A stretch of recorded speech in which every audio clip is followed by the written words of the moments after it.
Gujarat అహ్మదాబాద్లోని Sardar Vallabhbhai Patel international airport నుండి ఈ మధ్యాహ్నం లండన్ బయలుదేరిన air India flight number AI-171 విమానం కూలిపోయింది.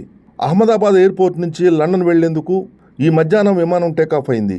కొద్దిసేపటికే సాంకేతిక సమస్య తలెత్తడంతో పైలట్లు కాల్ చేసి ATCకి సమాచారం అందించారు.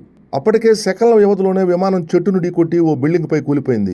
దట్టమైన నల్లటి పొగలు వ్యాపించాయి. సాంకేతిక సమస్య తలెత్తే సమయానికి విమానం 825 అడుగుల ఎత్తున ఉన్నట్లు తెలుస్తుంది. ఫ్లైట్ రాడార్ 24 ప్రకారం విమానం 625 అడుగుల ఎత్తులో ఉండగా సిగ్నల్స్ కోల్పోయింది. క్రమంగా కిందికి కూలుతూ చెట్టును ఢీకొట్టింది. సమాచారం అందుకున్న విమానాశ్రయ సిబ్బంది హుటాహుటిన ఘటనాస్థలికి వెళ్లి సహాయక చర్యలు చేపట్టారు. ప్రమాదానికి గురైన బోయింగ్ విమానంలో మొత్తం 242 మంది ప్రయాణికులు ఉన్నారు. వారిలో 169 మంది భారతీయులు కాగా 53 మంది బ్రిటన్ పౌరులు, 7 పోర్చుగీస్ జాతీయులతో పాటు ఒక కెనడా వాసి ఉన్నట్లు ఎయిర్ ఇండియా వెల్లడించింది. ఎయిర్ ఇండియా విమానం కూలిన భవనంలో ఓ మెడికల్ కళాశాల హాస్టల్ నిర్వహిస్తున్నట్లు ప్రాథమికంగా సమాచారం. ఈ ఘటనలో సుమారు 5 మంది విద్యార్థులు ప్రాణాలు కోల్పోయినట్లు సమాచారం. మృతుల వివరాలు, క్షతగాత్రుల వివరాలు ఇప్పటి వరకు వెల్లడి కాలేదు. సహాయక చర్యలు ముమ్మరంగా కొనసాగుతున్నాయి.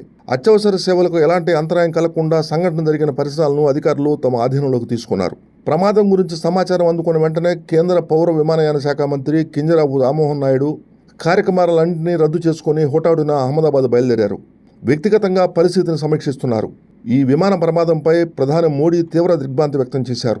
ఈ క్లిష్ట సమయంలో దేశమంతా బాధిత కుటుంబాలకు తోడుగా ఉండాలని రాష్ట్రపతి ద్రౌపది ముర్ము విజ్ఞప్తి చేశారు. ఈ విమాన ప్రమాదంలో గుజరాత్ మాజీ సీఎం విజయ్ రూపానీ కూడా మృతి చెందినట్లు తెలుస్తుంది. గుజరాత్లో జరిగిన ఈ ఘోర విమాన ప్రమాదంపై ఒంగోలు పార్లమెంటు సభ్యులు మాగుంట శ్రీనివాసులరెడ్డి, రాష్ట్ర సాంఘిక సంక్షేమ శాఖ మంత్రి డాక్టర్ డోలా శ్రీ బాలవీరాంజనేయ స్వామి, ఒంగోలు శాసనసభ్యులు Damacharla Janardhan, AP maritime board chairman Damacharla Satya దిగ్భ్రాంతిని వ్యక్తం చేశారు. మృతుల కుటుంబాలకు ప్రగాఢ సానుభూతిని వ్యక్తం చేశారు. క్షతగాత్రులు త్వరగా కోలుకోవాలని ఆకాంక్షించారు.